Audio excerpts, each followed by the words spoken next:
Photoshop Power User Tips. Number 1. When trying to do something, see if there's a plugin that does it for you. There are lots of things that you might want to do with Photoshop, but it would mean tinkering with values and brushes for hours. But sometimes other people wanted to do the exact same thing. In fact, several people did, and they created plugins and brushes which they offer for free. Number 2. Use images in the public property. Most of the known public property images are very old ones that are in poor quality and are in part of the same government database. But there are other websites in which amateur photographers or just plain good people release good quality photos for people to use, even commercially, without breaking the law. Number 3. Search for cheap photos. When trying to find a photo that you would suit a certain website, it is sometimes hard to find something for free, especially if you're trying to be the original and not to repeat other websites' chosen images. To fix that, there are websites of photographers and cartoonists who sell the use of their creations for a small one-time nominal fee. Number 4. When given a badly photographed image, turn it into black and white. Sometimes a client gives you images you can't use, either because they are so poorly photographed or lit that they are barely visible, or because their quality doesn't fit the rest of the photos you have, and any modifications would be visible. In that case, turn the photo into a gray one, or purely black and white in the worst cases.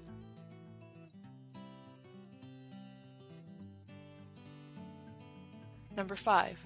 When trying to make something pop, blur everything else. Sometimes you need to make an ordinary, everyday object attractive and visible, which could have been done while photographing the object but can also be done in Photoshop, is to make everything else around it blurry and to turn the brightness of the object up a bit.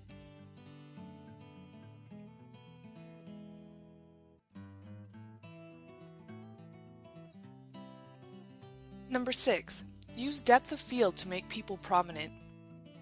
Sometimes you are given pictures shot on a simple digital camera by an amateur at some event. They provide as much detail of the dirt in the background as they do of the person being photographed. To fix that, add a depth of field, which will make the person more prominent in the photo.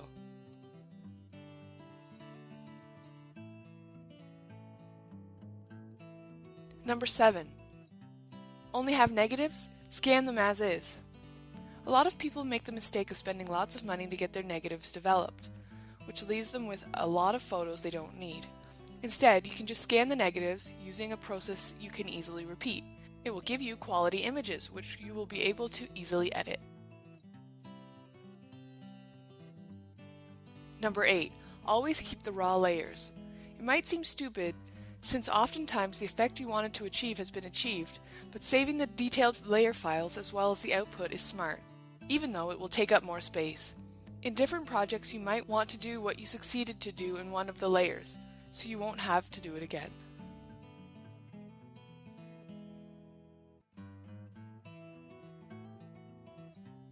Number 9. Control the elements when photographing. If you are able to take the photos yourself, either because you can't find suitable ones to use, it is important that you take care to control how much focus and how much light the subject gets.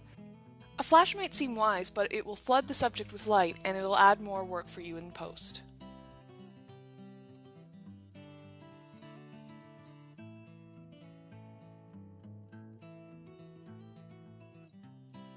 Number 10. Do it yourself. Sometimes you see a brush that creates an effect you would like to get, but sometimes that brush isn't quite right. Instead of spending all the time searching and trying hundreds of brushes, try to edit it or to create a brush on your own. It will allow you much more freedom. Number 11. When fixing a photo, use the zoom feature. It might seem trivial, but with digital pictures that can be increased to a giant size without having to compromise the quality of the photo, you need to use zoom. Sometimes people would choose to print the photo in a large format. Zoom in on things, remove blemishes, and smooth and skim.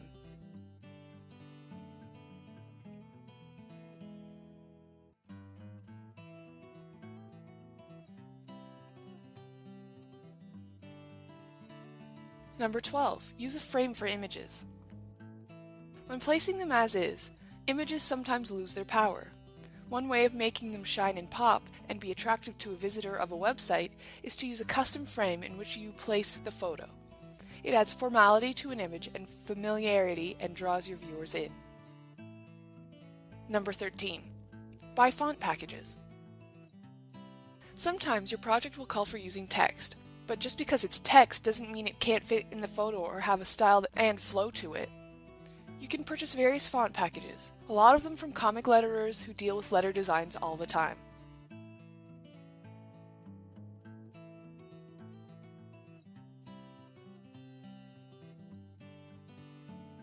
Number 14. Use patterns for backgrounds.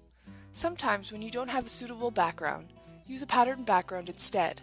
The lack of a background, the big white hole, will draw people's eyes to it, but a patterned background with a simple design will keep eyes on the subject. You can download patterns from all over the internet or make your own. Number 15. Look out for devil eyes. When dealing with photos taken by amateurs, you need to pay close attention and avoid what is known as devil eyes. Devil eyes, or red eyes, ruin a photo, so no matter what you do to enhance it, if you don't get rid of the red eyes, it won't look professional. Number 16. Add a dramatic tone to your photos. When trying to add a dramatic tone to your photos, you might want to consider the motion blur tool. If it isn't used too much, it's a great tool. You can get blur from the camera, but you won't be able to control it. By using a good camera that manages to photograph things in motion, you have free rein to blur whatever you like.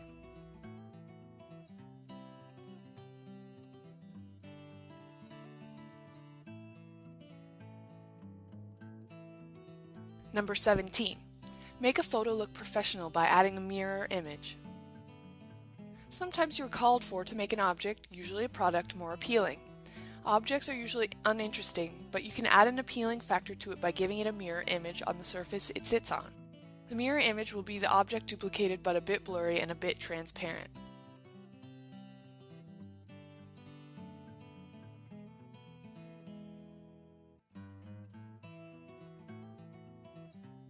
Number 18.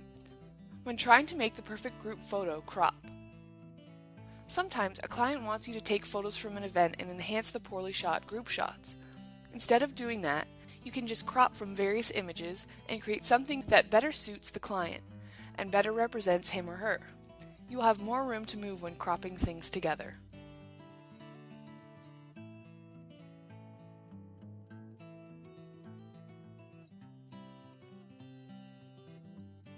Number 19.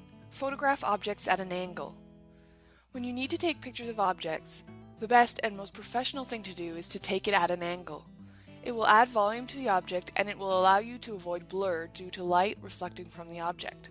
Plus, it will allow you to use a mirror reflection for a slicker look. Number 20. Avoid regular photos of human subjects. When trying to find a suitable photo, you need to avoid the ones that seem standard and fake, as if someone is posing for a yearbook photo. People will often gloss over those photos and won't pay attention to them. Try to find a photo of the person in a natural position.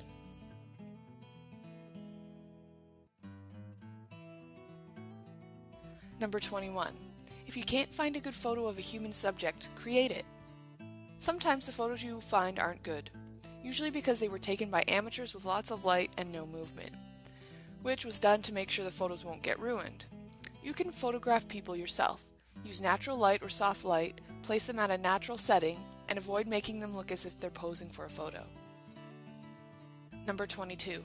Add shadows to photos of objects. Sometimes you don't have a lot you can do with a photo, because it isn't good enough photo, but there are some things you can do. Use shadows. Shadows are a quick way to illuminate one area and a quick way to add volume to a photo. Just duplicate a part of the object, blur, and darken it. Number 23. Add artificial lighting. When dealing with a photo that is poorly lit, either due to the surroundings or because of something creating a shadow on a person's body, or even due to poor studio lighting, you might want to add a digital source of light. It brightens the photo and it doesn't look fake.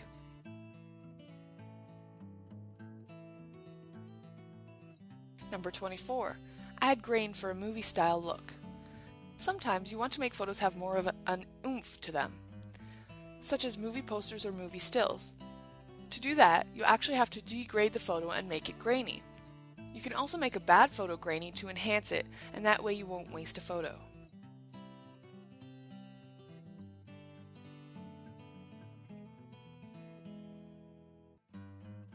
Number 25. When changing colors, use color separation. Sometimes you want a certain object to change colors, but you want to do something subtle. Also, changing colors as is will create a lot of problems. Colors leaking to other places, some parts aren't colored, etc. To avoid that, you can duplicate the layer and color big parts of it in uniform and place it behind the photo.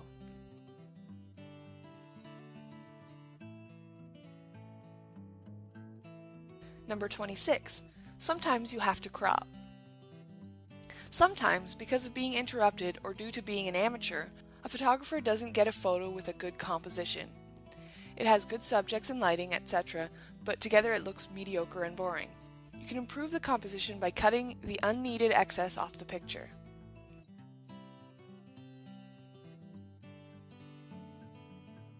Number 27. Make objects 3D. Sometimes in order to make things pop, you need to make them 3D, as if they leap off the page.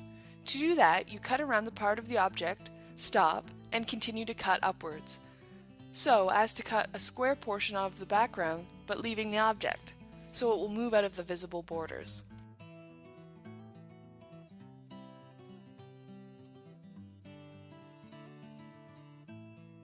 Number 28. Sometimes you need to get rid of the minute.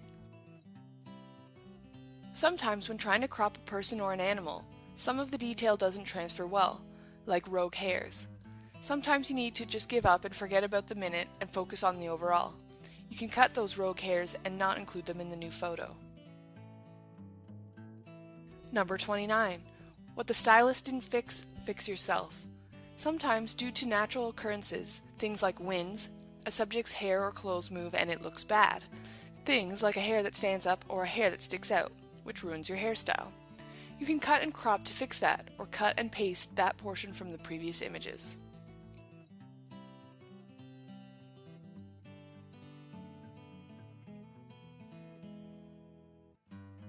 Number 30.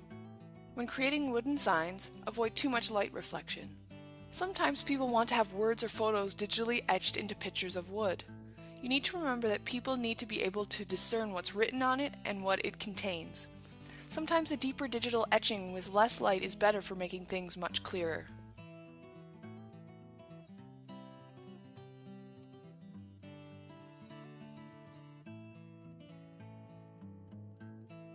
Number 31. Save money and time by changing a photo's colors.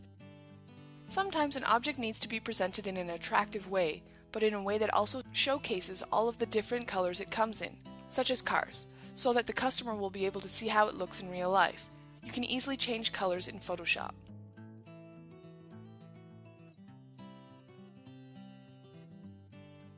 Number 32. Zoom in on text using the clipping path tool. When you're trying to enhance an article for a client, you can use several layers and the clipping path tool, which will allow you to create a round area that resembles a magnifying glass. Then use a second layer in which you place the zoomed in version of the text.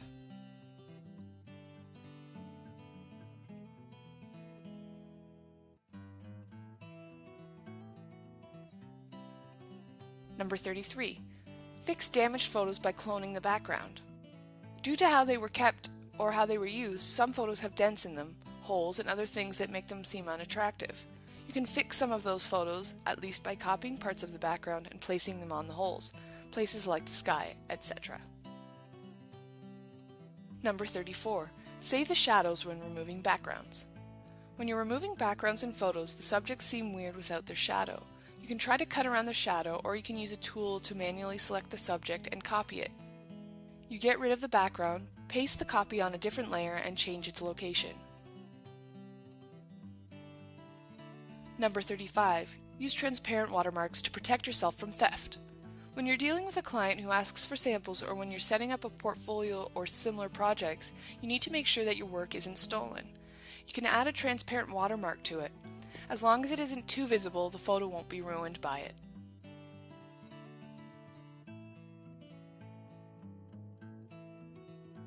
Number 36. When trying to shoot a human, move backwards and zoom in. It is a common mistake by people who want to get good photos to use in Photoshop to get as close as they can to the subject so every detail is visible. But you should instead go back and zoom in with the camera. That way, the background will be blurred.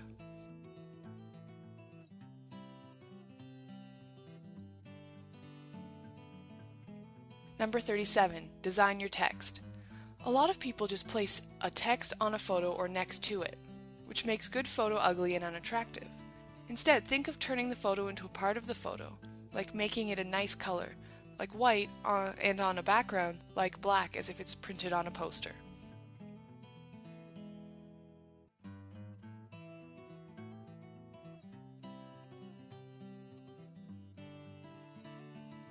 Number 38.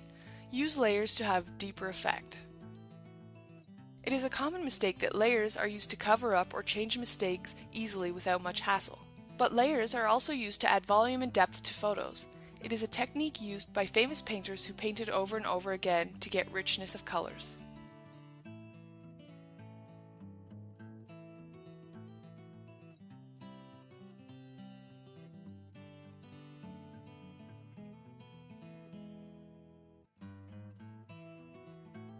Number 39.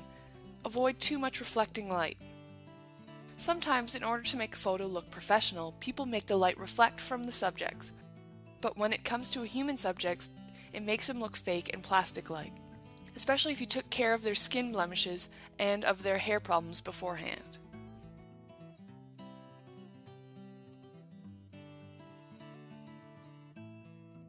Number 40. Use crop and layers to get a better ratio. Sometimes, when you are asked to enhance a photo that shows difference in height and/or size, you can't just mess around with the photo. Sometimes you need to crop the figures and scale them down to make the differences in size and height more obvious. Number 41. Use light sources to cast a light on an entire picture. Sometimes you want to make a photo look more professional and realistic, but you can't fix the objects themselves and reshoot them, so you need to fix each one individually. You can avoid that much work by setting a place in which a light source will stand, invisible to the people watching the photo.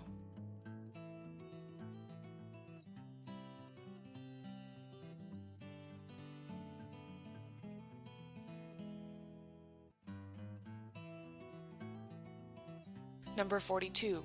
Use the alpha channels to crop more easily. A lot of times in Photoshop you end up having to crop a lot of images. So, you may use parts of them without having to change the entire photo. In that case, you can use the alpha channels to help you separate the subject from the background, which makes cropping faster and easier. Number 43. Fix old photos by messing with the hues, saturation, and color balance. A lot of the times old photos get damaged, either due to handling or the material used to produce the photos. The ones that stay complete often turn yellow and it requires fixing. To do that, just add a layer, mess around with the color balance and the levels of the hue and saturation, as well as the brightness and contrast. Number 44. Add a signature to your photos. Sometimes you don't want to use a watermark, and you don't mind risking your photo being cropped and stolen. In those cases, you can use a signature, which adds finesse and professionalism to your portfolio. You just need to add a layer in which you place the signature.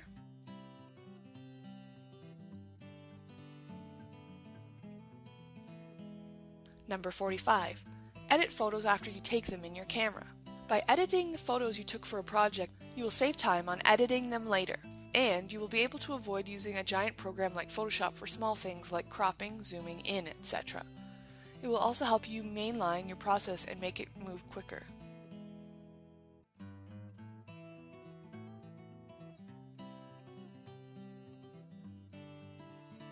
Number 46. Manage your layers.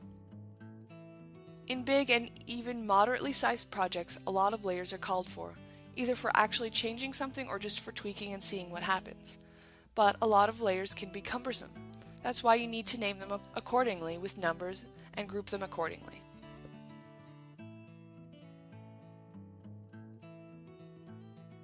Number 47. Use Photoshop for pre-design. Sometimes you want to see what a house, or wall, or a website will look like before you actually design it entirely. You can scan images and paste them on a photo of the wall, house, or on a template for a website. It will allow you to move things around easily and see what works.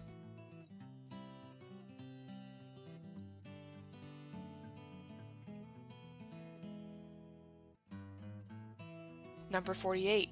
Use the opacity tool. Sometimes, due to the lighting conditions, you get a very yellow or dark picture, which is annoying to look at and is unattractive. You can easily fix the problem by changing the opacity and the hues, if just changing the opacity doesn't work.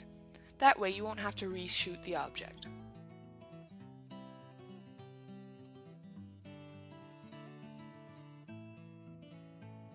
Number 49. Make things livelier with a gradient mask. Sometimes when you take pictures of ordinary people doing ordinary things, the picture comes out ordinary. The same goes for pictures clients gave you. Instead of meddling with it and spending a lot of hours on it, you can just add a layer and a gradient mask to that layer, which brighten things up.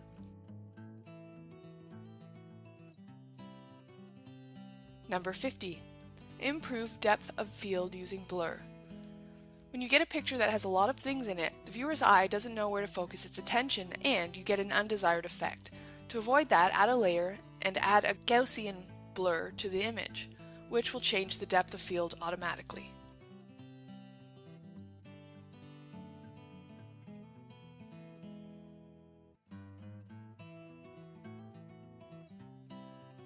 Number 51. Avoid using too much blur in the background.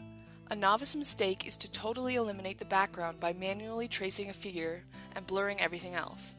It does make the figure more prominent and makes it appear more distanced from the background, but it creates white noise which draws the viewer's attention as soon as they see the picture.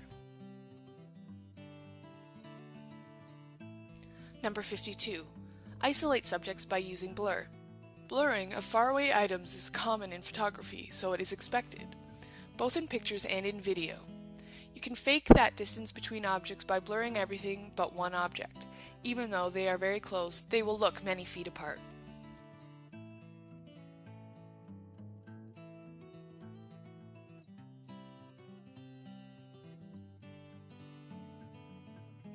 Number 53.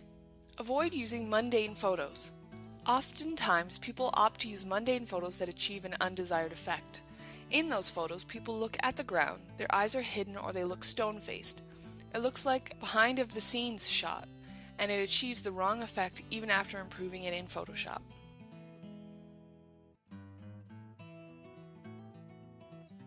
Number 54. Join criticism websites.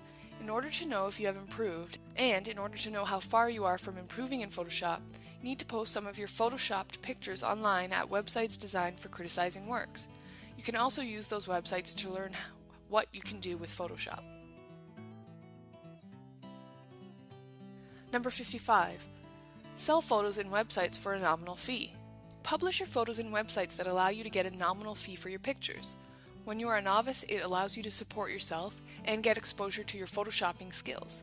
It will also be a taste test of the general public, which will help you improve.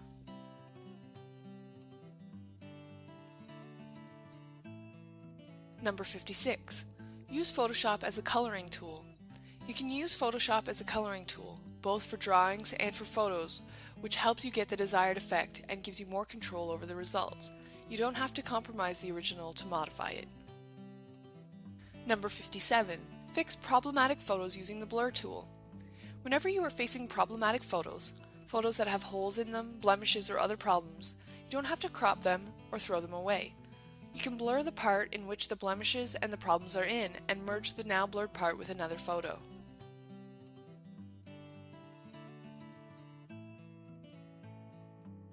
Number 58. Create custom brushes. Sometimes you need to do a certain action over and over again.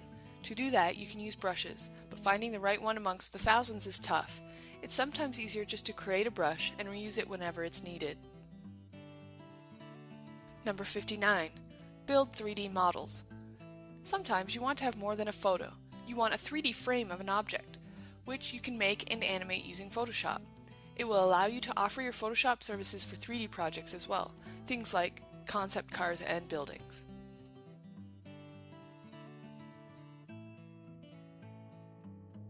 Number 60. Use Photoshop to paint from the source. It is now known that some high-end artists used lenses to copy what they saw to the canvas. You can do the same. When trying to create a painted-looking version of a certain photograph, you can use the original photograph as a direct source, with layers, which will save you time and hassle.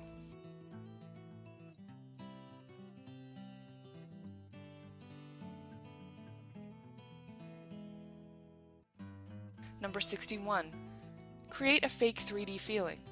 You can create a 3D look in a 2D photo by using trickery, but without having to crop the images.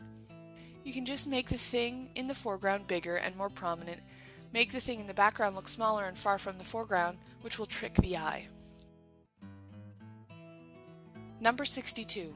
Create websites in Photoshop.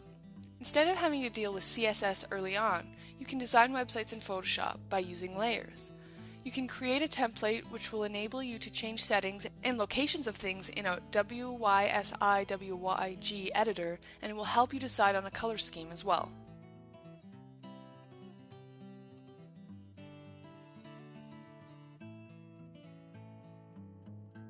Number 63. Take smaller jobs to increase experience. When starting to bid for jobs as a professional, it's best to take smaller jobs that will allow you to obtain skills. So when larger projects arrive, they will be less menacing. Also, you will be able to better estimate the time for completion that way, plus you'll get a longer resume. Number 64. Use shadows to enhance text. When text is used, as is next to a photo, it makes it seem very amateurish, as if the person didn't design it himself or herself, or that no thought was given to the design. You can easily fix that by copying the text to another layer, changing its color, and making its edges blurry.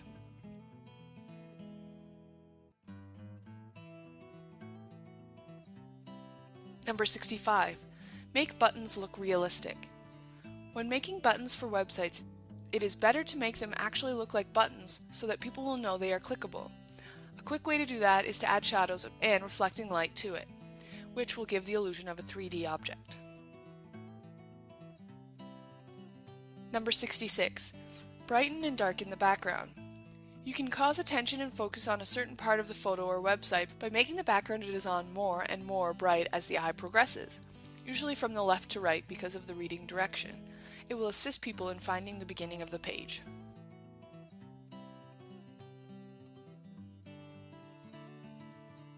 Number 67.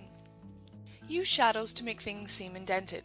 You can add reality to a website or photo by making things seem indented in the page. You choose the border, make it visible, and cast a shadow inwards in two connecting sides of the border, which fools the viewer's eye and creates a nice stamping effect.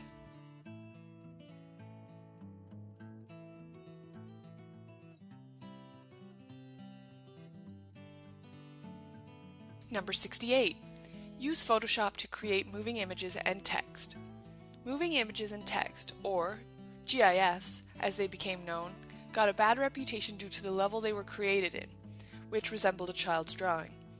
But with Photoshop there's a lot of freedom and possibilities, and making animations that repeat will help create an attractive and interactive website. Number 69. Use Photoshop to create backgrounds. You can use Photoshop to create backgrounds which will enhance the photos and text that is placed on it, and make them easier to see and read. You can do that by using a photo or just using tools to create a background that resembles a certain material, like wood or paper. Number 70. Resize text to make it eye-catching. Sometimes you want to make a line or a word in Photoshop eye-catching, which the regular tools don't allow you to do. A way to overcome those limitations is to resize the text. The text will start small or big and will slowly increase or reduce in size. Number 71. Make text easier to read by feathering. Sometimes you want to add text to a website, but you don't want to take the attention away from the other parts of the website. One way to do that is to use white text with a more feathered background, which makes the text much more pleasant to the eyes. Number 72. Darken or lighten photos to change mood. Sometimes the effect you want to get from someone who's viewing the image can't be achieved by using the image as is. A good example is a house or small church with a cloudy sky in the background. To make it ominous, you need to darken the image. Number 73. Make post easier by using makeup. When you're trying to change someone's face, you can make it easier to change by placing makeup on the person's face before taking the picture. Or, if it's a well-known figure, using a picture of him wearing makeup for a costume, it will make color separation easier. Number 74. Add interest to a photo by layering it. Sometimes when you want to make a photo interesting, the best thing to do is add things to it, using various layers and making them look distanced from each other, as if in a pop-up book. Add people to the background, shooting stars to the sky, etc.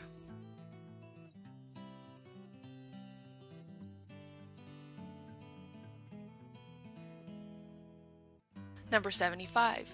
Use photos to create black and white icons. You can easily create icons on Photoshop, but instead of going to the regular route where you create a button-like square, you can use photos, crop parts of them, turn them completely black, and put them on a white background. This will create an iconic and memorable icon for a software product and for other uses.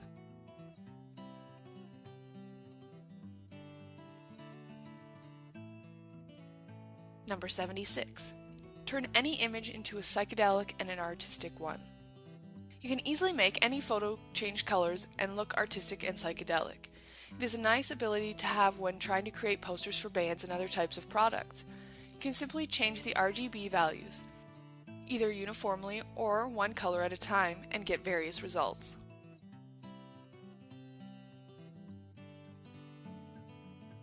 Number 77. Make text more attractive by placing it on photos. It might seem like a bad idea to ruin a good photo with regular font and text, but you can make both the photo and the text more appealing by warping the text to fit the contours of the photo, like a wall, a ripple in the waves, etc. Number 78. Create a 3D look. You can create a 3D look for both photos and text by duplicating the photo or part of it and coloring it in a red and green color and placing it on top of each other, but a little off, so it will receive an old printed 3D look. Number 79. Change the texture of the objects by using Dodge and Burn. By using the tools Dodge and Burn, you can easily change textures of either people or objects and make them look more CGI-like, more plastic-like. You can also use the Dodge and Burn tool to refurbish old photos or badly lit photos which look grainy and dirty.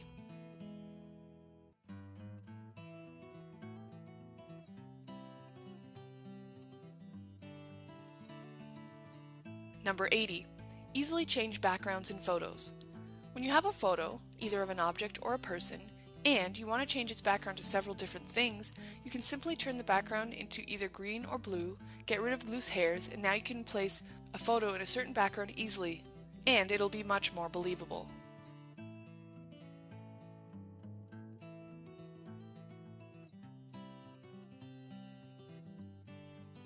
Number 81. Create interesting photos by merging them. You can create interesting photos by taking two different photos and merging them partially, like turning part of someone's head into a skull, but with features from the head. You will easily do that with a manual tool, which lets you erase parts of the photo and show the layer below it.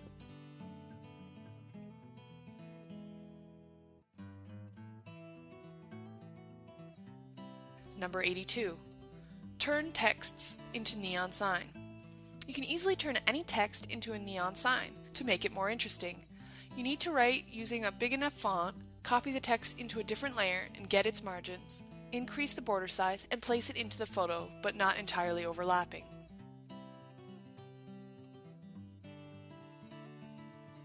Number 83. Mix black and white with color. You can turn new photos into very old-looking photos by copying a photo into a new layer, turning it into black and white using the built-in tool, or do it manually, and placing the original photo in a layer above it, and choose the parts you want colored. It will look like you colored a black photo, the old way to create colorful pictures.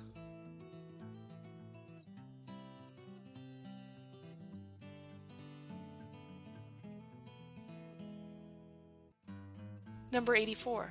Make things pop by making them colorful on black and white backgrounds. If you want to create an artistic vibe or to create an advert for something, you can use an old technique that people use to make photos interesting.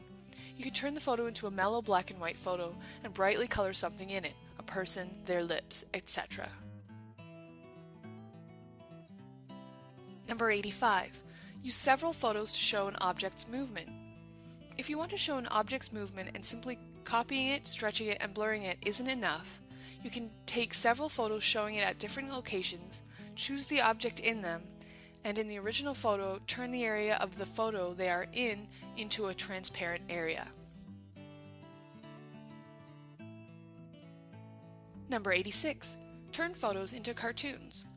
You can easily turn photos into cartoons by manually tracing their borders and coloring them in a uniform color, which you will later on add highlights and shadows to. Do that with each portion of the photo and you'll get an interesting cartoon version of the photo.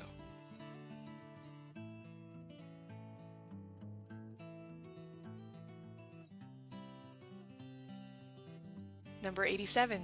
Creating interesting GIFs by layering images.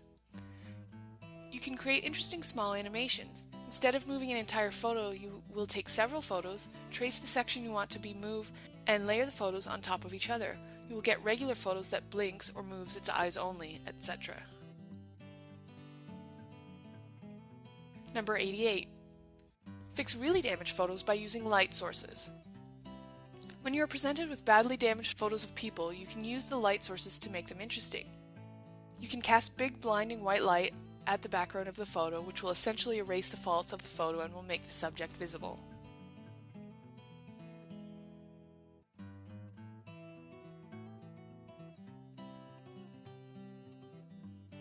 Number 89.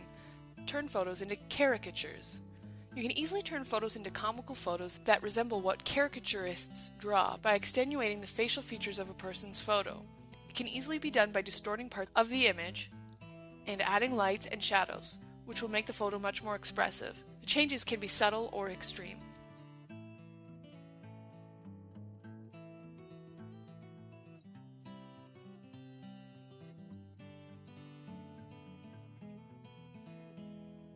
Number 90. Enhance your portfolio and save space. You can easily enhance your portfolio and save space at the same time by taking each photo you have, or select few, and turning half of it into black and white, so clients will be able to see the difference between the different techniques. Number 91. Eliminate distracting portions of a photo. Sometimes, when you want a person to focus his attention on something, that effect gets ruined by a certain portion of the photo. You can easily fix that by deleting everything above the subject and turning it white, such as a shadow, the sky, etc. Number 92. Change the effect of shadows and lights on the photo. Sometimes you have a photo you took that you're not entirely happy with. An easy way to fix that is to play with the shadows and the lights. For example, if you have a footprint in the ground, you can add shadows to make it look deeper, or add light to make it seem shallow. Number 93. Match text to the contours of someone's face. You can make text much more interesting by matching it to the borders of an object in the photo, such as someone's face or a light bulb, etc. You just need to select and copy the object, leave just the border, and make the border bigger. Now make the letters stand on the bigger border. Number 94. Turn 3D photos into 2D.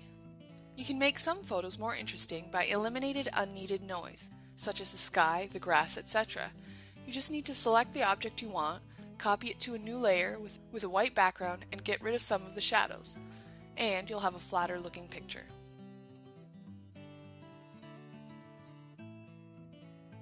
Number 95. Darken parts of a photo to make it pop. It might sound weird, but you might want to darken parts of a photo to make it pop more, especially in mild, black and white photos with lots of gray. You can easily do that by creating a darkened border around the object, and the contrast will make it leap off the page.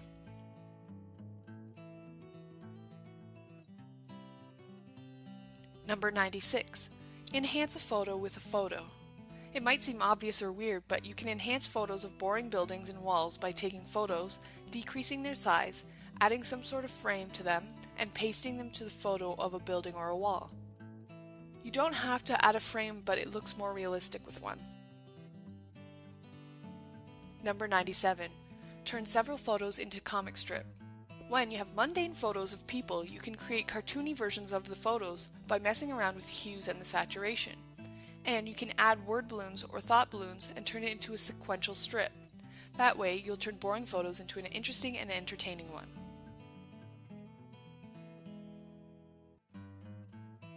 Number 98. Create backgrounds that contain features. Sometimes clients ask you to change certain features in a person's photo, such as his or her hair, facial hair, etc. You can avoid having to do this again and again by creating a background that contains those facial features. You'll just need to use a brush to make certain parts of the background layer visible in the photoshopped photo. Number 99. Create an ominous feeling by selective resizing.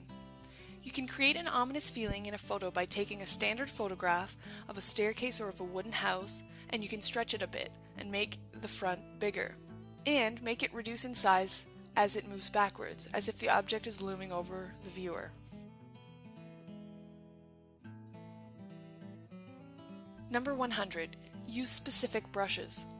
Some brushes are created in order to create a certain effect on a photo or a piece of text, but there are also brushes for very specific uses, such as creating blood splatter, coffee stains, etc. When you want a good effect, they can make life easier. Number 101. Use reset instead of cancel when applicable. Instead of canceling something you did entirely due to over-tinkering with things, you can just reset it and start over. All you have to do is press Alt and the cancel button will turn into a reset button. It saves a lot of time and hassle when you add up the time.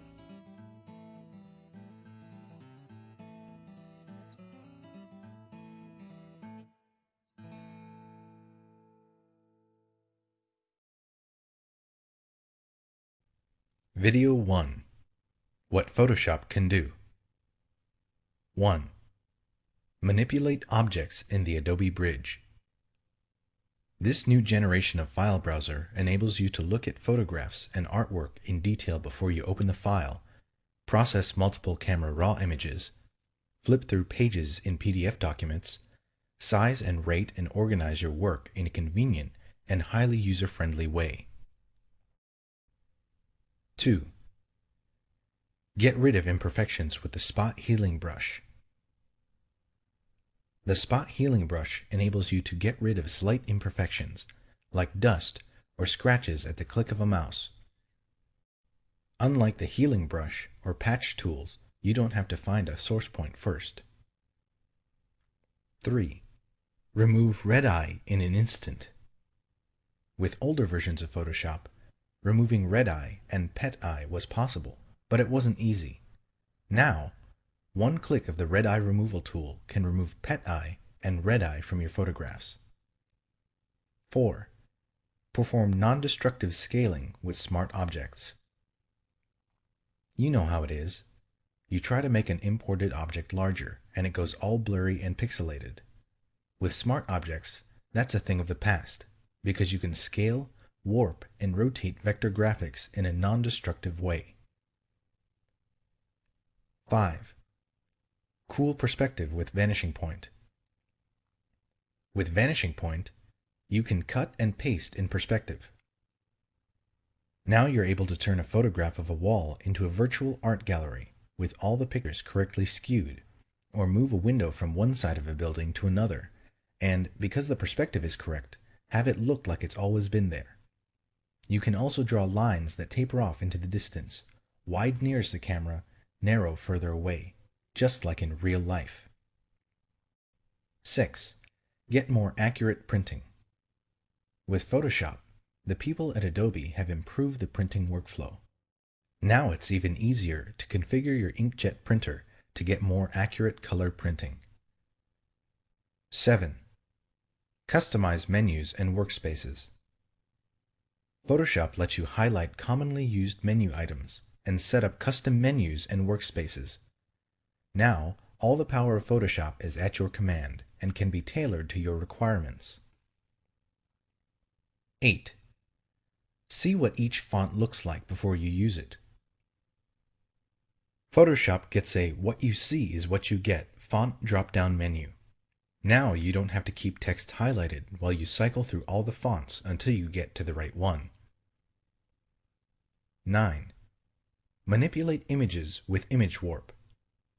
Image warp allows you to bend, peel, and stretch images the same way as type. Now you can put an image on a mug or soda can with ease. 10. See video graphics while you're doing them. With Photoshop, you can preview your images on a video monitor directly from the software and see exactly how they're going to look in your video, even if your editing software is on a different computer. Video 2. Navigation and resolution. Zooming an image. Do any of the following. Select the Zoom tool and click either the Zoom In or Zoom Out button in the options bar. Then click the area you want to zoom in or out. Select the Zoom tool. The pointer becomes a magnifying glass with a plus sign in its center. Click the center of the area that you want to magnify. Hold down Alt in Windows or Option in macOS and click the center of the area that you want to reduce. Select the Zoom tool and then click-hold in the image for a continuous motion smooth zoom in. Alt-click-hold in Windows or Option-click-hold in macOS to continuously zoom out. Select the Zoom tool and drag a dotted rectangle marquee around the area you want to magnify. To move the marquee around the artwork, hold down the spacebar and continue dragging until the marquee is in the desired location. Choose View, Zoom In, or View, Zoom Out. The Zoom In or Zoom Out command becomes unavailable when the maximum image magnification or reduction is reached. Set the zoom level at the lower left corner of the document window or in the navigator panel. Scrolling and panning. Use the window scroll bars. Select the Hand tool and drag to pan over the image. To use the Hand tool while another tool is selected, hold down the spacebar as you drag the image. Change pixel dimensions of an image. Changing an image's pixel dimensions affects not only its on-screen size, but also its image quality and its printed characteristics, either its printed dimensions or its image resolution. 1. Choose Image, Image Size. 2. To maintain the current ratio of pixel width to pixel height, select Constrain Proportions. This option automatically updates the width as you change the height and vice versa. 3. Under Pixel Dimensions, enter values for width and height. To enter values as percentages of the current dimensions, choose % as the unit of measurement. The new file size for the image appears at the top of the Image Size dialog box, with the old file size in parentheses. 4. Make sure that Resample Image is selected, and choose an interpolation method. 5. If your image has layers with styles applied to them, select Scale Styles to scale the effects in the resized image. This option is available only if you select Constrain Proportions. 6. When you finish setting options, click OK. Determine a suggested resolution for an image. If you plan to print your image using a halftone screen, the range of suitable image resolutions depends on the screen frequency of your output device. Photoshop can determine a recommended image resolution based on the screen frequency of your output device. 1. Choose Image, Image Size. 2. Click Auto. 3. For Screen, enter the screen frequency for the output device. If necessary, choose a different unit of measurement. Note that the screen value is used only to calculate the image resolution, not to set the screen for printing. 4. For quality, select an option. Draft produces a resolution that is the same as the screen frequency, no lower than 72 pixels per inch. Good produces a resolution 1.5 times the screen frequency. Best produces a resolution 2 times the screen frequency. View the print size on screen. Do one of the following. Choose View, Print Size. Select the Hand tool or Zoom tool and click Print Size in the options bar. Resampling. Resampling is changing the amount of image data as you choose either the pixel dimensions or the resolution of an image. When you downsample, decrease the number of pixels, information is deleted from the image.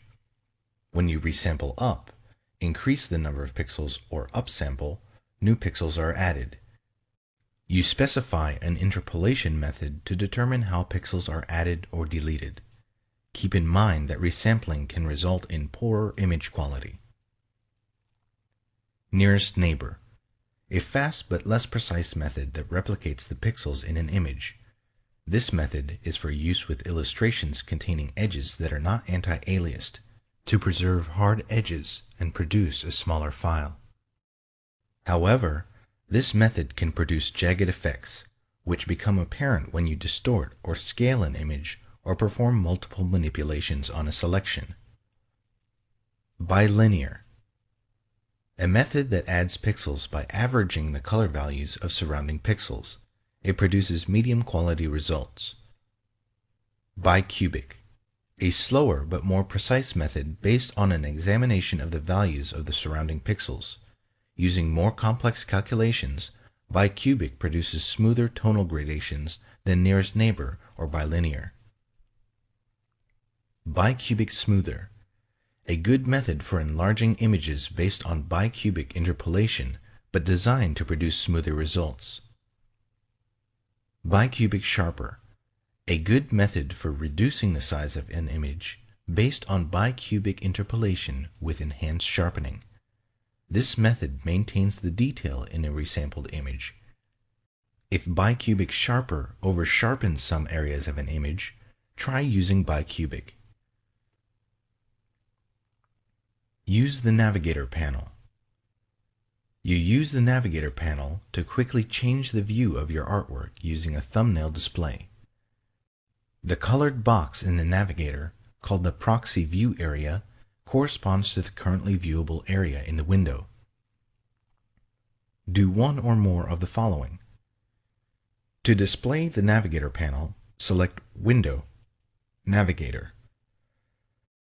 To change the magnification, type a value in the text box. Click the Zoom Out or Zoom In button, or drag the zoom slider.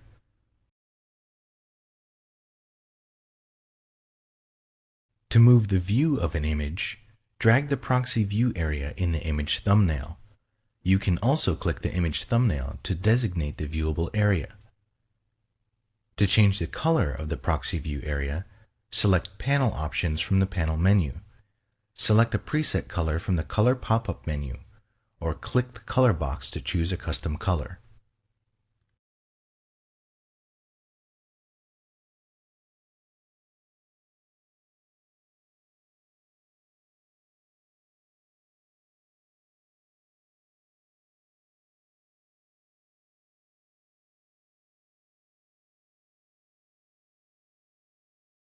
Video 3.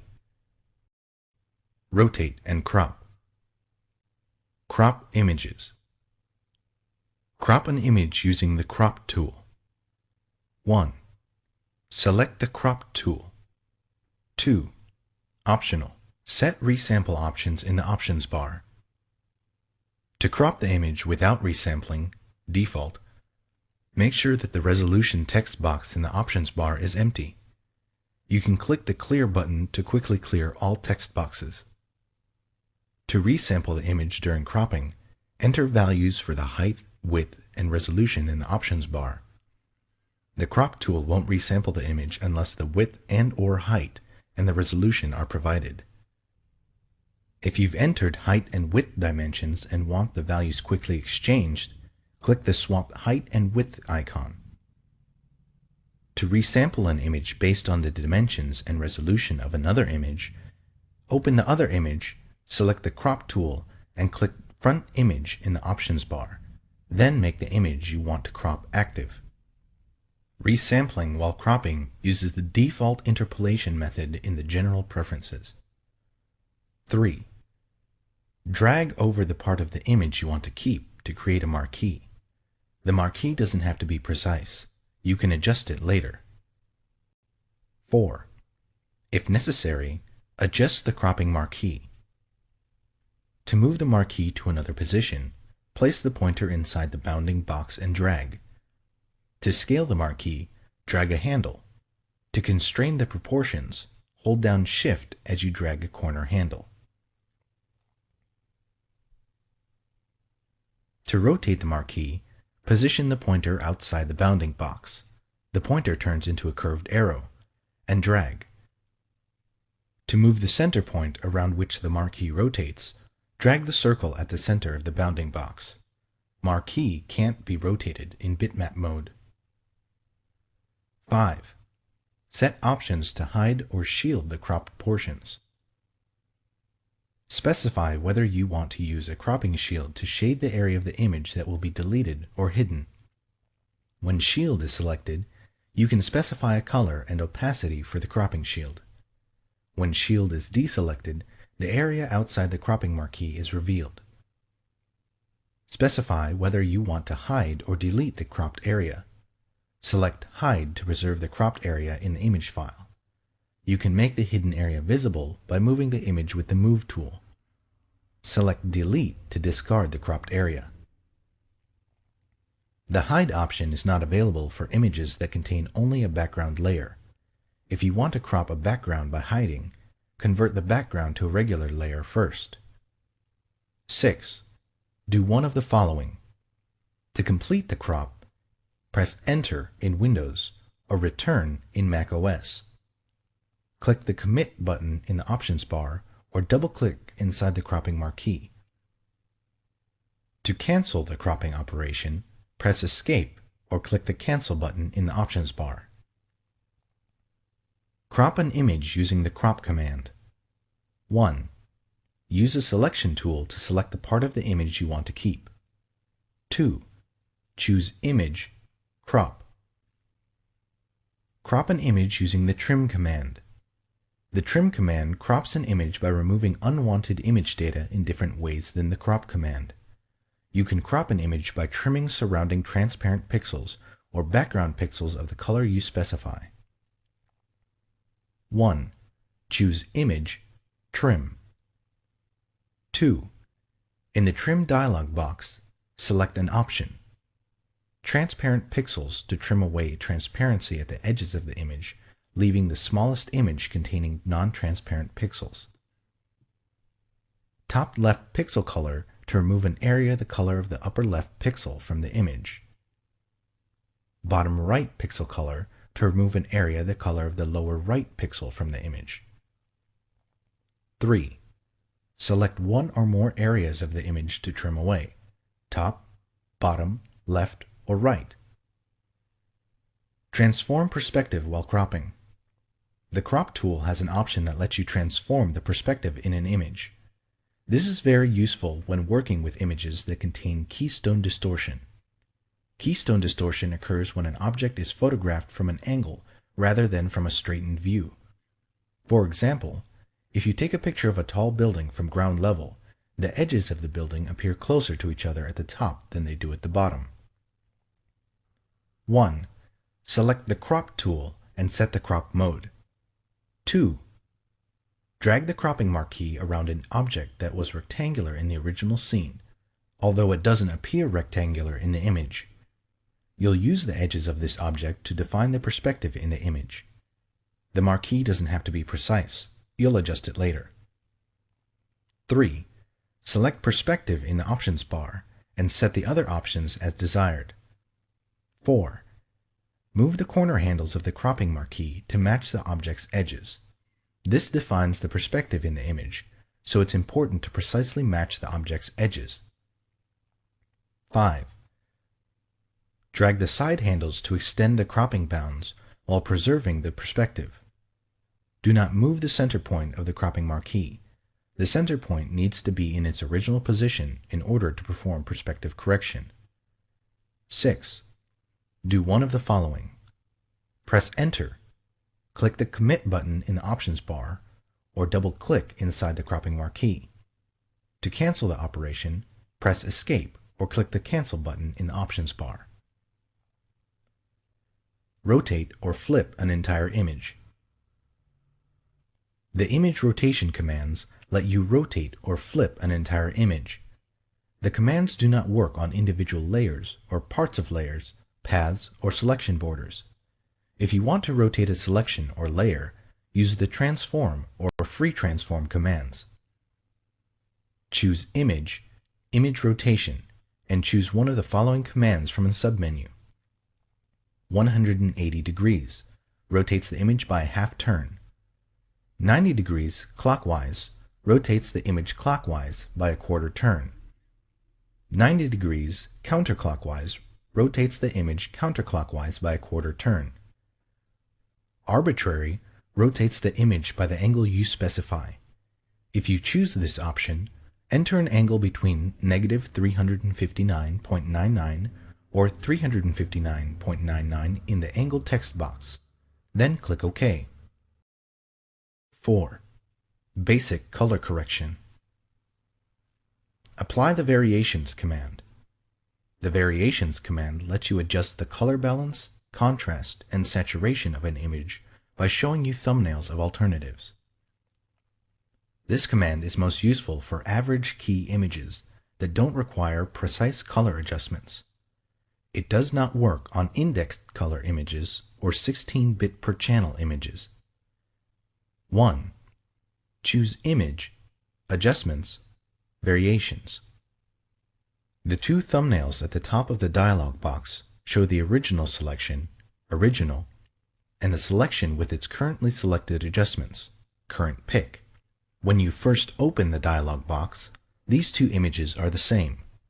As you make adjustments, the Current Pick image changes to reflect your choices. 2. Select the Show Clipping option if you want to display a preview of areas in the image that are clipped, converted to pure white or pure black by the adjustment. Clipping can result in undesirable color shifts, as distinct colors in the original image are mapped to the same color. Clipping does not occur when you adjust midtones. 3. Select what to adjust in the image. Shadows, midtones, or highlights adjust the dark, middle, or light areas. Saturation changes the degree of hue in the image. If you exceed the maximum saturation for color, it may be clipped. 4. Drag the Fine Coarse slider to determine the amount of each adjustment. Moving the slider one tick mark doubles the adjustment amount. 5. Adjust the color and brightness. To add a color to the image, click the appropriate color thumbnail. To subtract a color, click the thumbnail for its opposite color. To adjust brightness, click a thumbnail on the right side of the dialog box. The thumbnails are cumulative. For example, clicking the More Red thumbnail twice applies the adjustment twice. Each time you click a thumbnail, the other thumbnails change. The 3 Current Pick thumbnails always reflect the current choices. You can also save the settings you make in the Variations dialog box for reuse on other images. Adjust hue and saturation. 1. Do one of the following. Click the Hue Saturation icon or a Hue Saturation preset in the Adjustments panel. Choose Layer, New Adjustment Layer, Hue Saturation. Click OK in the New Layer dialog box. The two color bars in the dialog box represent the colors in their order on the color wheel. The upper color bar shows the color before the adjustment. The lower bar shows how the adjustment affects all of the hues at full saturation. 2. In the Adjustments panel, choose which colors to adjust using the Edit pop-up menu. Choose Master to adjust all colors at once. Choose one of the other preset color ranges listed for the color you want to adjust. 3. For hue, Enter a value or drag the slider until you are satisfied with the colors. The values displayed in the box reflect the number of degrees of rotation around the wheel from the original color of the pixel. A positive value indicates clockwise rotation. A negative value, counterclockwise rotation. Values can range from negative 180 to plus 180.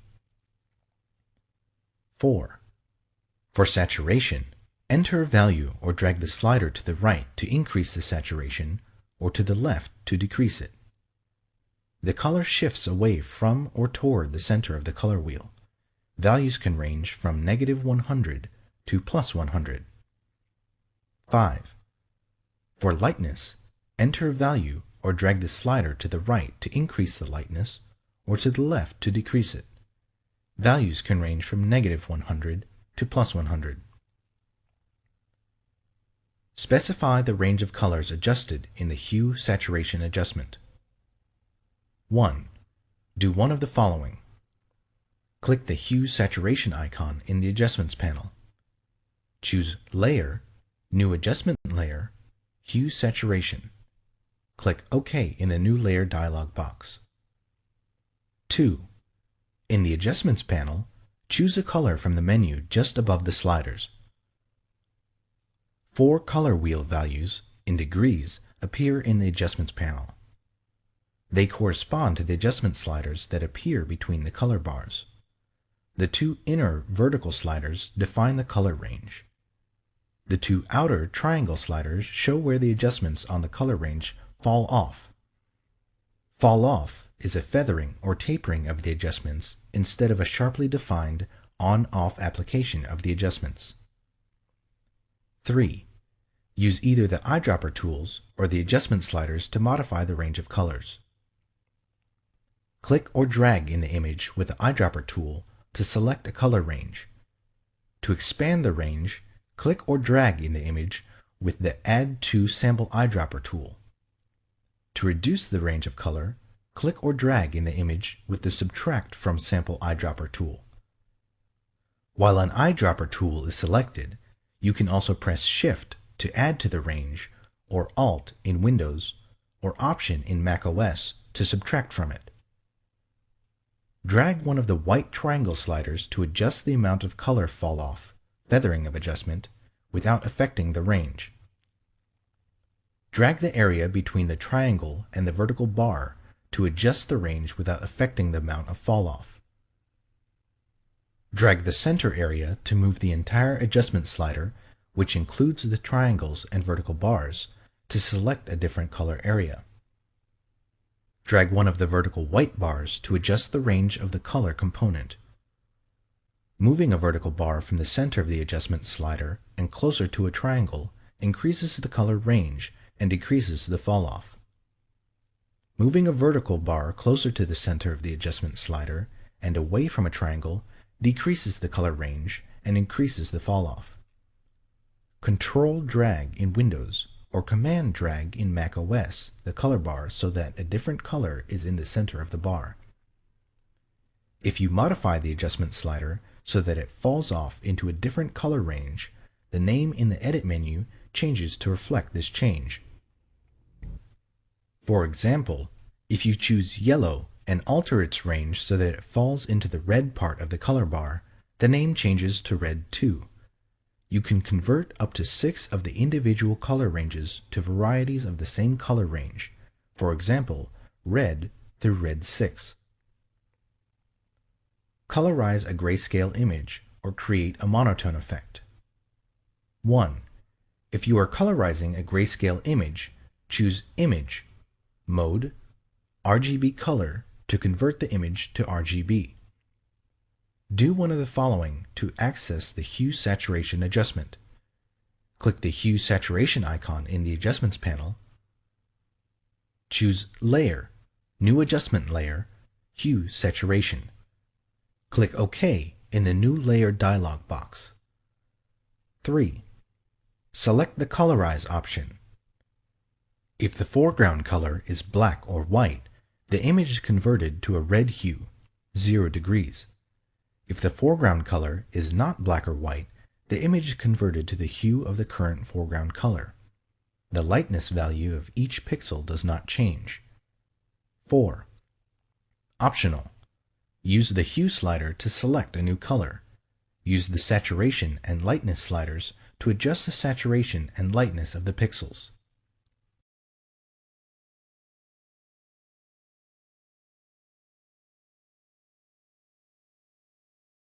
Video 5. Red eye removal and recolor. Remove red eye.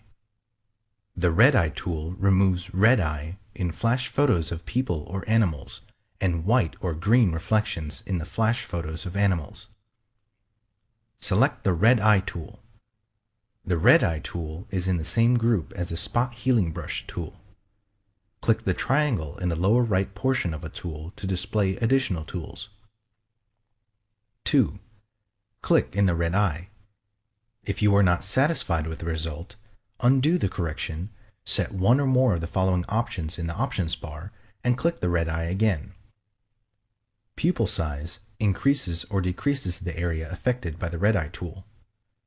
Darken amount sets the darkness of the correction. Replace color in image areas. The color replacement tool simplifies replacing specific colors in your image.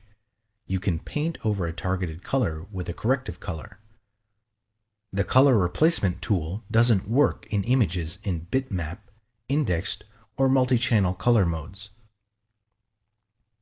1. Select the color replacement tool. 2. Choose a brush tip in the options bar. Generally, you should keep the blending mode set to color. 3. For the sampling option, choose one of the following. Continuous samples colors continuously as you drag. Once replaces the targeted color only in areas containing the color that you first click. Background swatch replaces only areas containing the current background color. 4. For the limits option, select one of the following. Discontiguous replaces the sampled color wherever it occurs under the pointer. Contiguous replaces colors that are contiguous with the color immediately under the pointer. Find edges replaces connected areas containing the sampled color while better preserving the sharpness of shape edges. 5. For tolerance, enter a percentage value ranging from 0 to 255, or drag the slider. Choose a low percentage to replace colors very similar to the pixel you click, or raise the percentage to replace a broader range of colors. 6. To define a smooth edge in the corrected areas, select Anti-Aliased. 7. Choose a foreground color to replace the unwanted color. 8. Click the color you want to replace in the image. 9. Drag in the image to replace the targeted color.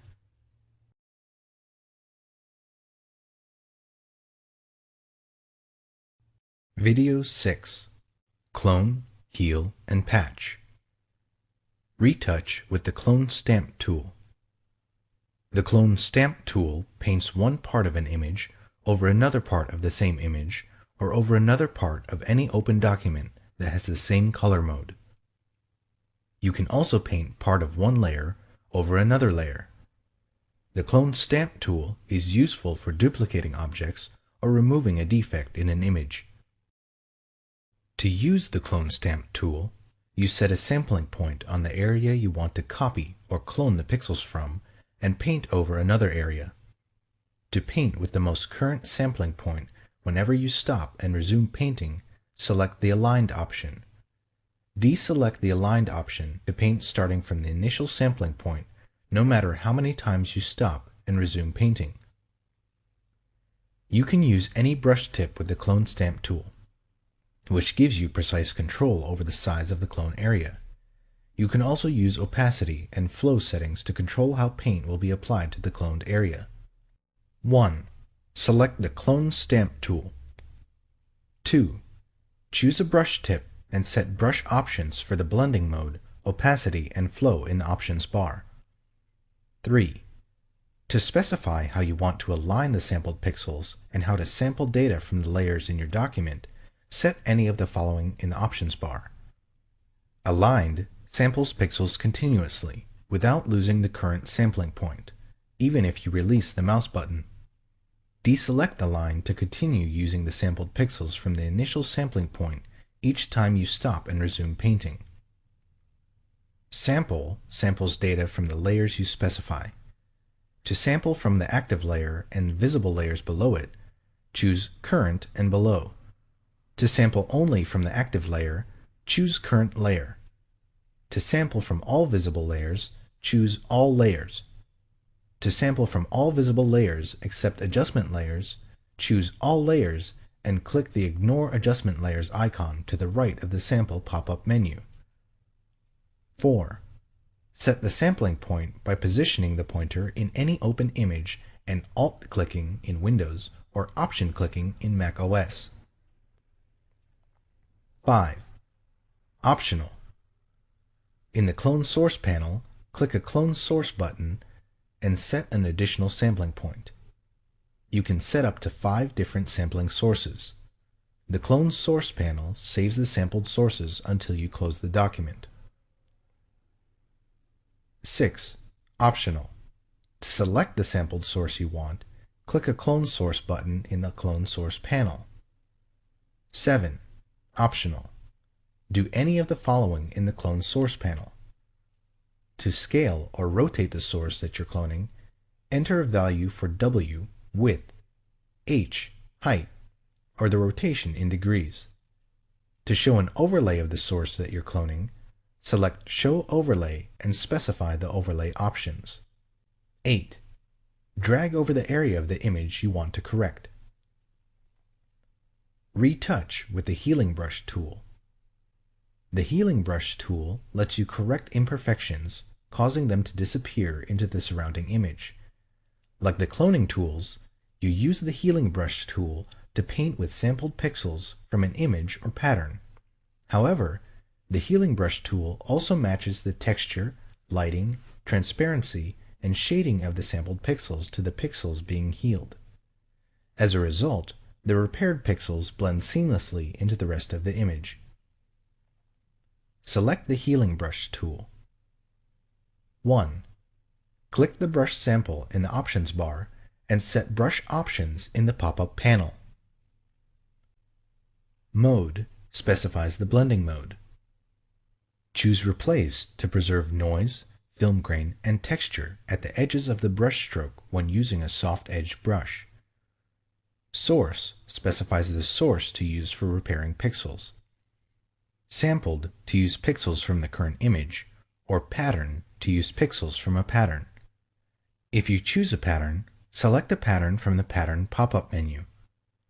Aligned samples pixels continuously without losing the current sampling point, even if you release the mouse button. Deselect Aligned to continue to use the sampled pixels from the initial sampling point each time you stop and resume painting. Sample samples data from the layers you specify. To sample from the active layer and visible layers below it, choose Current and Below. To sample only from the active layer, choose Current Layer. To sample from all visible layers, choose All Layers. To sample from all visible layers except adjustment layers, choose All Layers and click the Ignore Adjustment Layers icon to the right of the sample pop-up menu. 2. Set the sampling point by positioning the pointer over an area of the image and Alt-clicking in Windows or Option-clicking in Mac OS. 3. Optional. In the Clone Source panel, click a Clone Source button and set an additional sampling point. You can set up to 5 different sampling sources. The Clone Source panel remembers the sampled sources until you close the document you're editing. 4. In the Clone Source panel, click a Clone Source button to select the sampled source you want. 5. Optional. Do any of the following in the Clone Source panel. To scale or rotate the source that you're cloning, enter a value for W, width, H, height, or the rotation in degrees. To show an overlay of the source that you're cloning, select Show Overlay and specify the overlay options. 6. Drag in the image. The sampled pixels are melded with the existing pixels each time you release the mouse button. Look in the status bar to view the status of the melding process. Patch tool. Repair an area using sampled pixels. 1. Select the patch tool. 2. Do one of the following.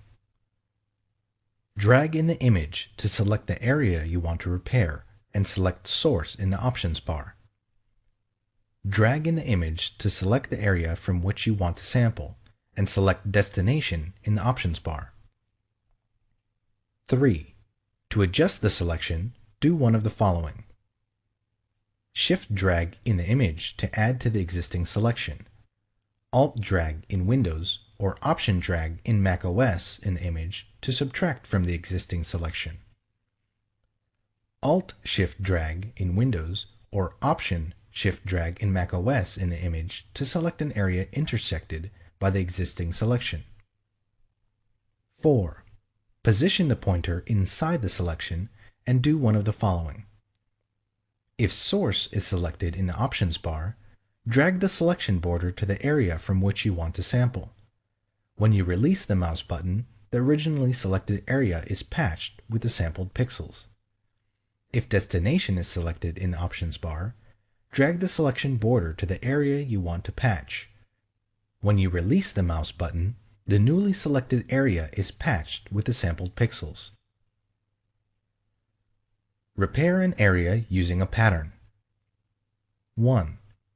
Select the patch tool. 2.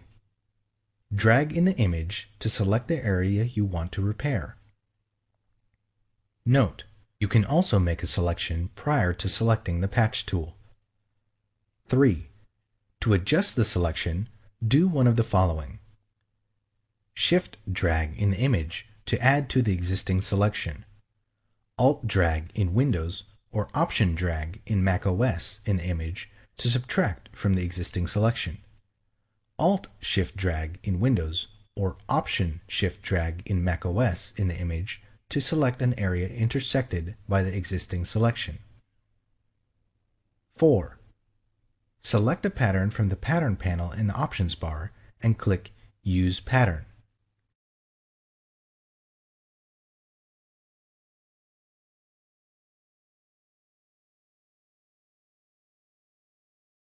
Video 7. Using the selection tools. Select with the marquee tools.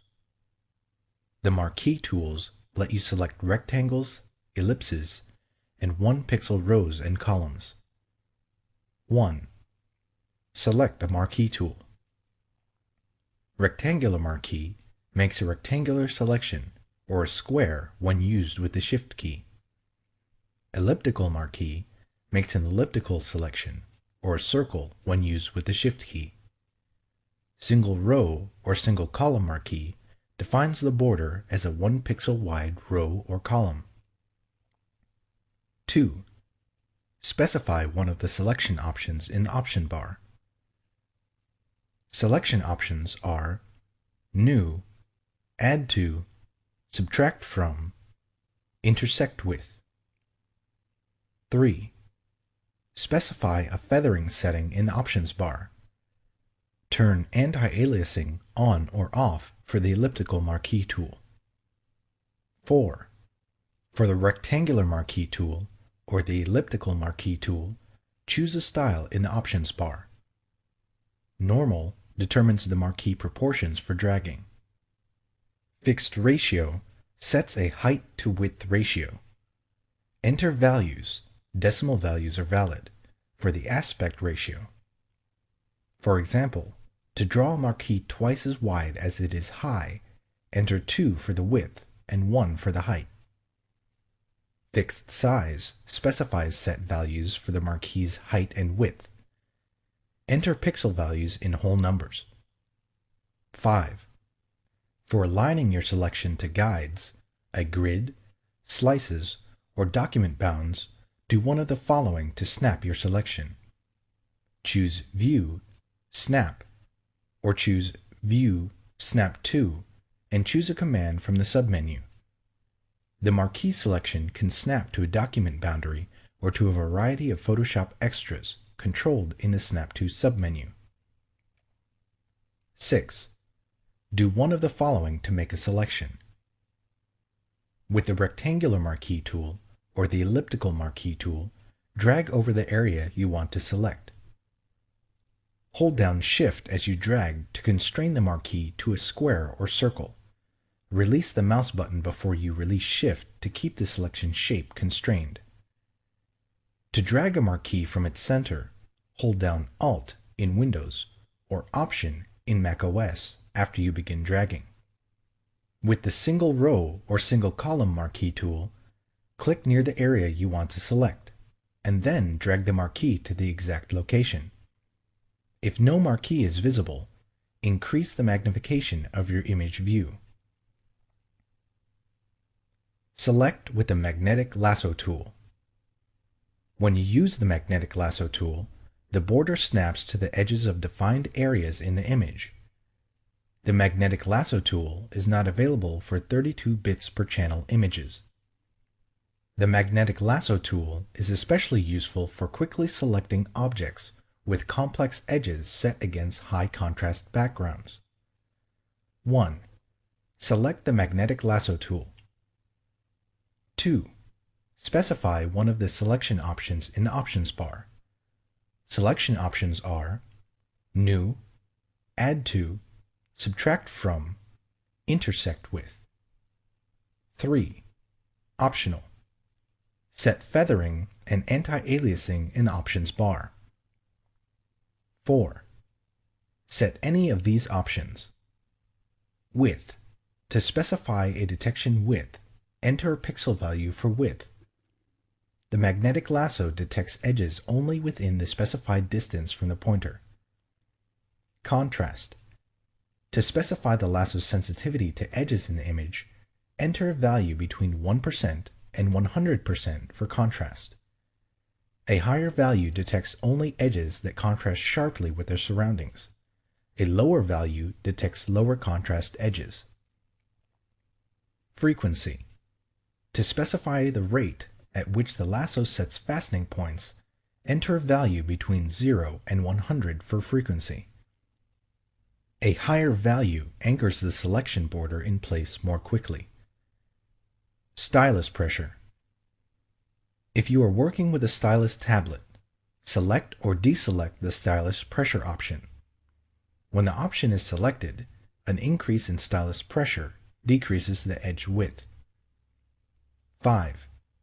Click in the image to set the first fastening point. Fastening points anchor the selection border in place. 6. To draw a freehand segment, either release or keep the mouse button depressed, and then move the pointer along the edge you want to trace. The most recent segment of the selection border remains active. As you move the pointer, the active segment snaps to the strongest edge in the image based on the detection width set in the options bar. Periodically, the magnetic lasso tool adds fastening points to the selection border to anchor previous segments. 7. If the border doesn't snap to the desired edge, click once to add a fastening point manually. Continue to trace the edge and add fastening points as needed. 8.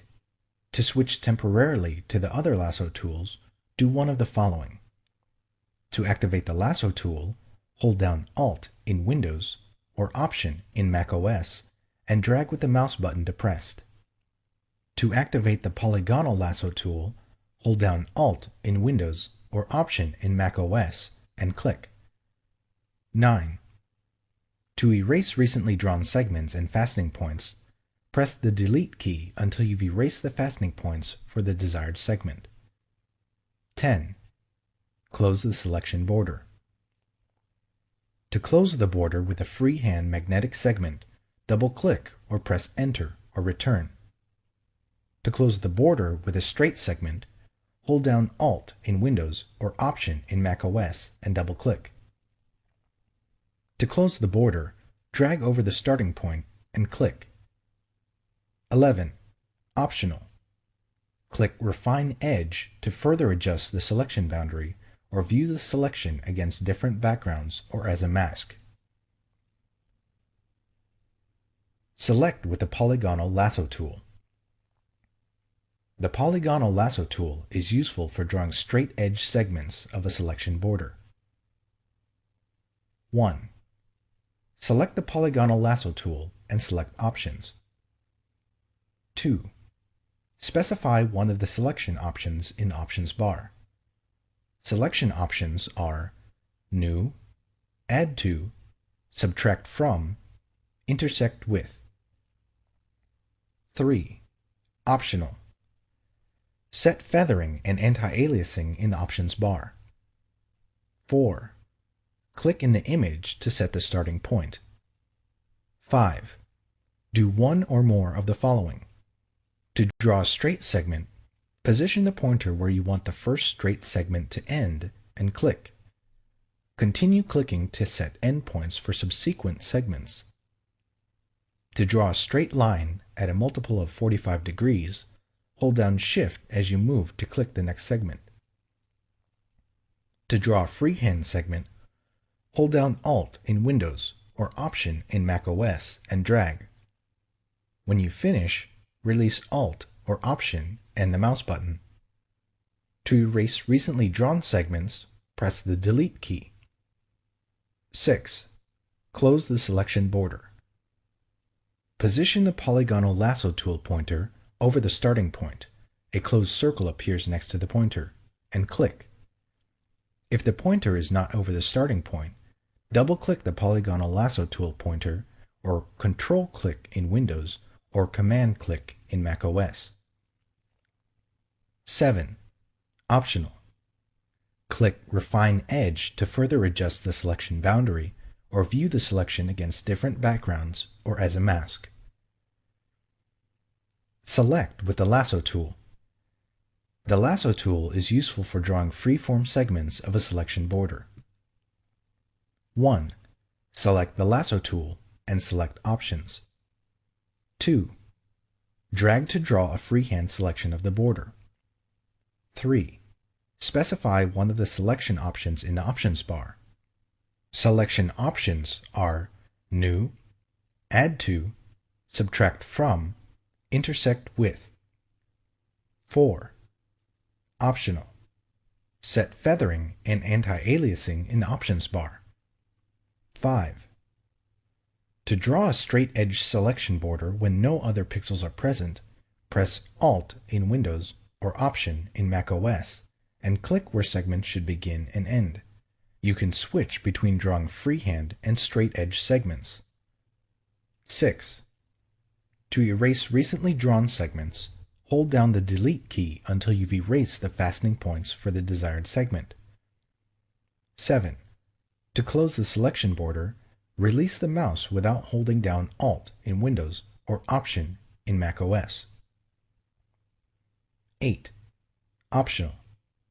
Click Refine Edge to further adjust the selection boundary or view the selection against different backgrounds or as.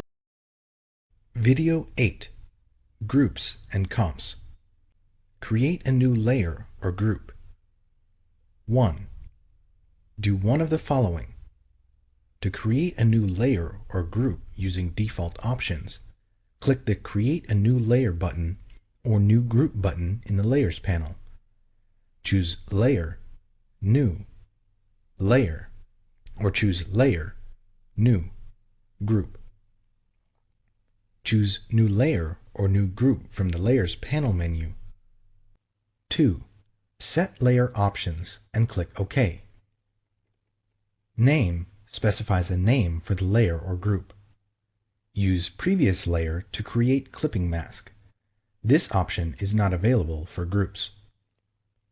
Color assigns a color to the layer or group in the Layers panel. Mode specifies a blending mode for the layer or group. Opacity specifies an opacity level for the layer or group. Fill with mode neutral color fills the layer with a preset neutral color. Create a new layer with effects from another layer. Select the existing layer in the Layers panel. 2. Drag the layer to create a new layer button at the bottom of the Layers panel. The newly created layer contains all the effects of the existing one. Convert a selection into a new layer. 1. Make a selection. 2. Do one of the following. Choose Layer, New, Layer via Copy to copy the selection into a new layer. Choose Layer, New, Layer via Cut to cut the selection and paste it into a new layer. Apply and view layer comps. Do any of the following. To view a layer comp, you first need to apply it in the document. In the Layer Comp panel, click the Apply Layer Comp icon next to a selected comp. To cycle through a view of all the layer comps, use the Previous and Next buttons at the bottom of the panel. To cycle through a selected view of comps, select the comps in the Layer Comps panel, and then click the Next and Previous buttons at the bottom of the panel. This cycles through only the comps you selected. To restore the document to its state before you chose a layer comp, click the Apply Layer Comp icon next to Last Document State at the top of the Layer Comp panel. Video 9. Opacity and Blend Modes. Specify opacity for a layer or group. A layer's opacity determines to what degree it obscures or reveals the layer beneath it. A layer with 1% opacity appears nearly transparent, whereas one with 100% opacity appears completely opaque. 1. Select a layer or group in the Layers panel. 2. Do one of the following.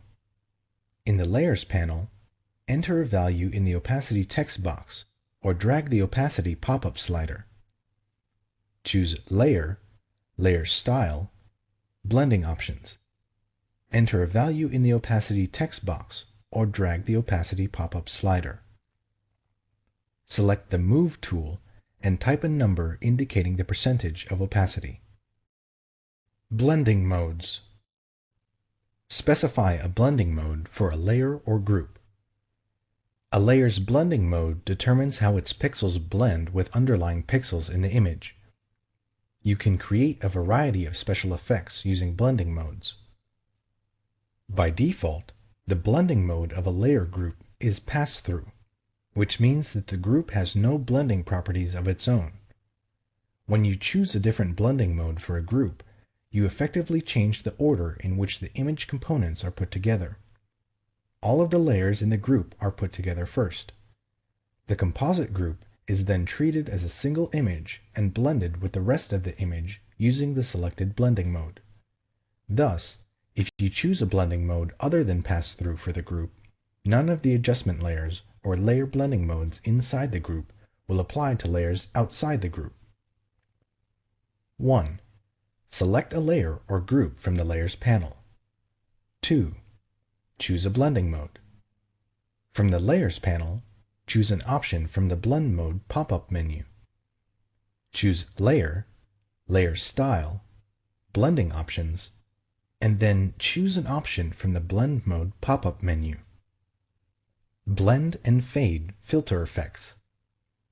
The Fade command changes the opacity and blending mode of any filter, painting tool, erasing tool, or color adjustment. The Fade command blending modes are a subset of those in the painting and editing tools options, excluding the behind and clear modes. Applying the Fade command is similar to applying the filter effect on a separate layer and then using the layer opacity and blending mode controls. 1. Apply a filter, painting tool, or color adjustment to an image or selection. 2. Choose Edit, Fade. Select the Preview option to preview the effect. 3. Drag the slider to adjust the opacity from 0% transparent to 100%. 4. Choose a blending mode from the Mode menu. Note: the color dodge, color burn, lighten, darken, difference, and exclusion blending modes do not work on lab images. 5. Click OK.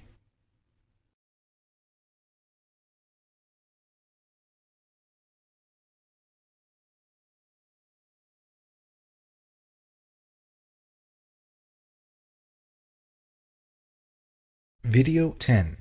Masks and Layers. Add and edit vector masks. You create vector masks with the pen or shapes tools. Add a vector mask that shows or hides the entire layer. 1.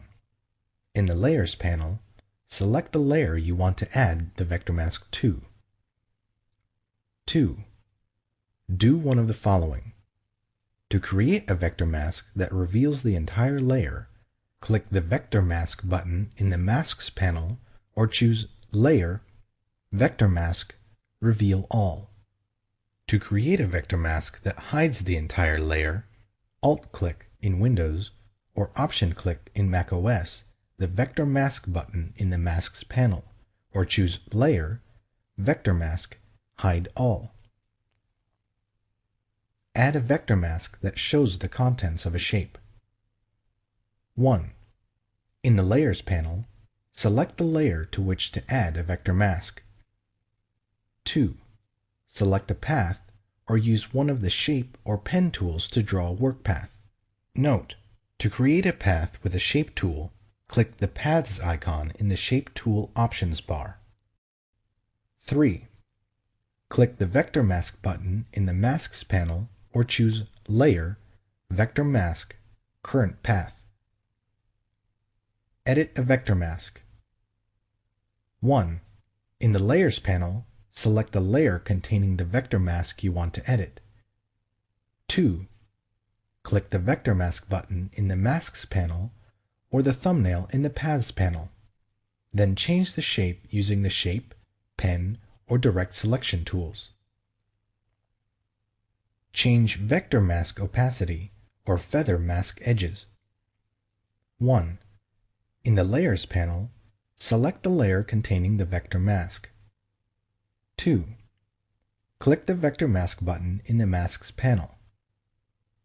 3. In the Masks panel, drag the Density slider to adjust the mask opacity, and the Feathering slider to apply feathering to the mask edges. Remove a vector mask. 1. In the Layers panel, select the layer containing the vector mask. 2. Click the Vector Mask button in the Masks panel. 3. In the Masks panel, click the Delete Mask button. Disable or enable a vector mask. Do one of the following. Select the layer containing the vector mask you want to disable or enable, and click the Disable Enable Mask button in the Masks panel. Shift-click the vector mask thumbnail in the Layers panel. Select the layer containing the vector mask you want to disable or enable, and choose Layer, Vector Mask, Disable, or Layer, Vector Mask, Enable. A red X appears over the mask thumbnail in the Layers panel when the mask is disabled, and the layer's content appears without masking effects. Convert a vector mask to a layer mask. Select the layer containing the vector mask you want to convert, and choose Layer, Rasterize, Vector Mask. Important: after you rasterize a vector mask, you can't change it back into a vector object. Add layer masks. When you add a layer mask, you need to decide if you want to hide or show all of the layer. Later, you'll paint on the mask to hide portions of that layer and reveal the layers beneath. Or you can create a layer mask that automatically hides a portion of the layer by making a selection before you create the mask. Add a mask that shows or hides the entire layer. 1. Make sure that no part of your image is selected. choose Select, Deselect. 2. In the Layers panel, select the layer or group. 3. Do one of the following. To create a mask that reveals the entire layer, click the Pixel Mask button in the Masks panel, or click the Add Layer Mask button in the Layers panel, or choose Layer, Layer Mask, Reveal All. To create a mask that hides the entire layer, Alt-click in Windows or Option-click in macOS the Pixel Mask button in the Masks panel, or Alt-click in Windows or Option-click in macOS the Add Layer Mask button, or choose Layer, Layer Mask, Hide All. Add a layer mask that hides part of a layer. 1. In the Layers panel, select the layer or group. 2. Select the area in the image and do one of the following. Click the Pixel Mask button in the Masks panel or the New Layer Mask button in the Layers panel to create a mask that reveals the selection. Alt-click in Windows or Option-click in macOS the Pixel Mask button in the Masks panel, or the Add Layer Mask button in the Layers panel to create a mask that hides the selection. Choose Layer, Layer Mask, Reveal Selection, or Hide Selection.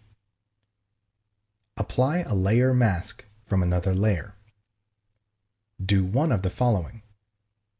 To move the mask to another layer, drag the mask to the other layer. To duplicate the mask, Alt-drag in Windows or Option-drag in macOS the mask to the other layer.